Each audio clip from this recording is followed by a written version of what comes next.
though the pony was getting restive. The countryside lay so still and unreal. If it hadn't been for the piercing cold, Ben would have thought they stood in a film set or in a painting. He listened, really listened to the silence, and awe swept over him again. Except for the hiss of their breathing and his own heartbeat drumming in his ears, nothing stirred, nothing at all. Nowhere in his own time was the mark of the modern world ever utterly absent. This absent. No underlying electronic hum, no distant highway rumble, not in the whole world. And when the winter night fell, it would be utterly dark under the overcast, lacking even starlight or moonshine or urban glow. He sat back in the saddle with a dopey grin stretching his face in awe, touched with little fear. Raven noticed and cuffed his shoulder lightly. "No gawking, sir, if you please. You might have brought us in a little closer to the mark, if you don't mind my saying so." "Are you kidding? And missed this?" Ben pounded the saddle horn with sheer glee. "I mean, seriously! Wow!" "The ponies are getting cold, sir." "Oh, right."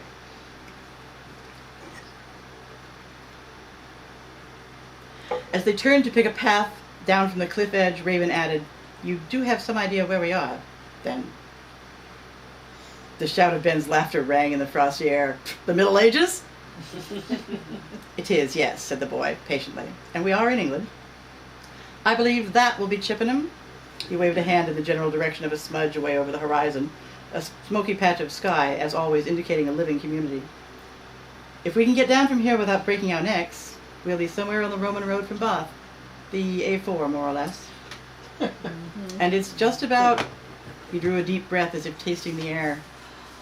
"Yes, Christmas Eve." Ben just kept grinning, though the snow was swirling and the temperature dropping, and Raven sighed. "Are we there yet?" "Soon, yes, very soon."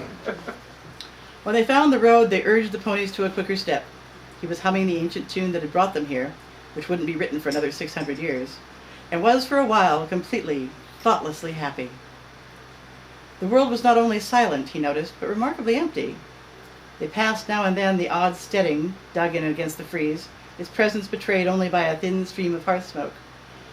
Here and there uprose other signs of human use, sometimes no more than a herdsman's bothy, abandoned for the season, squatting like a dirty snowball in a hazel brake.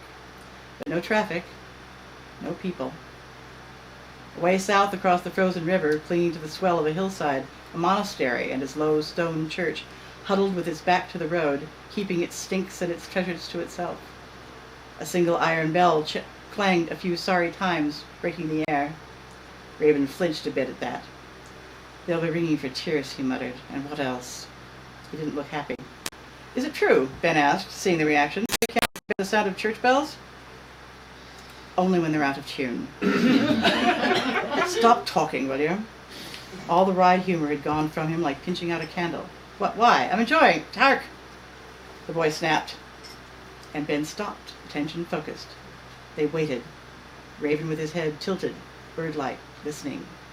"What is it?" Ben whispered at last. "What do you hear?" "Breathing. And something else." "I'm breathing." "Please, sir." "Dogs, maybe." "No, wolves, 2 or 3 of them. And the Queen's magic, out of tune." "Shit." "Quite." The boy shook himself, took a long look back over his shoulder, humming a pattern of 5 or 6 notes, breaking crisp in the crisp air. Ben watched him, noting how the youthful patina fell away as one by one Raven threw off all the useless scarves and pelts, and the glimmer of fairy intensified around him.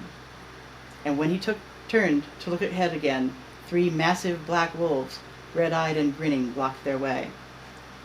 His giddy happiness vanished, and his mouth tasted of ashes. Sleek and well-fed in spite of the bitter season, one paced the width of the road, whining, disturbed by the Romans' iron road buried long under the snow. One hunkered down, as wolves do when stalking prey, one watching behind. The largest sat staring at Ben from the middle. "Draw your sword." Fumbling briefly through the bundled layers, Ben felt the hilt come into his grasp with an ease he did not deserve. It had been too long since he'd last handled a sword, and never at one like this. The blade gleamed as he brought it up into position, easier in the hand than he expected. Light spilled off the sharpened edges. "I don't know if I remember how. I don't expect you to use it." The Fae's eyes never left those of the animal before them, though he had marked the other two to left and right. But I want it in your hand. The job is to find the artifact. Mine is to keep you alive to do it. So when I say ride, you ride, you understand? You'll hear things behind you, but do not look back. And whatever else you do, do not leave the iron road. Ride. The boy's sword point crossed the terrified pony's flank, and it sprang forward, flying over the thick body of the moor pony. It came down, skittering on the icy track until it found its footing. Ben clung to the reins and felt his thighs grip what was now a sure, swift saddle horse. The wolf's jaws snapped as it leapt for a perch on the great horse's back. He lashed out with the sword and felt it connect. The beast yelped with a voice that sounded like a human curse and tumbled away, only to gather itself for the pursuit and start again. Behind him, Raven fought magic with magic. Ben's vision filled suddenly with light, and the bump of power that came with it rocked him forward in his saddle. But the monster was still there. Ben could all but feel it breathing in his ear, imagining the vicious snap of jaws, the red heat of its mouth, the deep desire to crush bone and rend flesh, the radiating hatred not of a hunting animal, but of something almost human, but entirely alien. A piece of Titania's consciousness must be in there, Ben realized. She would be watching somewhere. He knew the wolf, directing it, reveling in the chase. Ben rode hard, urging the horse into a flat-out gallop, even knowing the danger on the frozen path. They spun up rooster tails of snow as they went, following the road as it followed the river, and the winter wood closed about them. What was Raven doing? He thought he heard another horse behind him, keeping pace. He desperately wanted to turn and look, but knew it would only slow him down. He had only a few miles left, sure, but how long? And then what? Turn and make a stand? Hope Raven would be there? Hope perhaps for aid from men he didn't know, who, he imagined frantically, might not even see the wolves out of Ferry? And what if, sword gripped in one outstretched hand, reins in the other, bent low over the saddle, and pounding through the forest of oak and ash, Ben found himself pushing panic aside and reaching out for the thread, the harp string he must follow to the goal.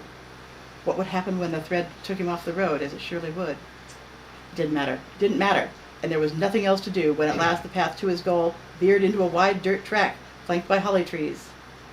Daring to slow down, though still sensing the monster behind him, Ben did what he had to do, and when the turning came, pounded off the iron-bound Roman road. And nothing happened. Ben swung the horse around, bringing up the sword, praying it would answer his command when called. The wolf stood there, staring up at him and snarling as if it had been waiting instead of chasing him down. Then it threw back its massive head and let loose a weird, keening howl, followed in its echoes by a voice strained and distorted. "You will die, human child, and I will take your wife in thrall to be my kitchen maid, unless you tell me where the child is." He gulped, fighting down whole new terrors.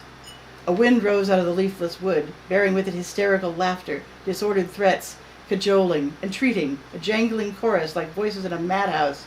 Snow swirled up, getting in his face, into his nose, and his mouth, open to say, "Never!"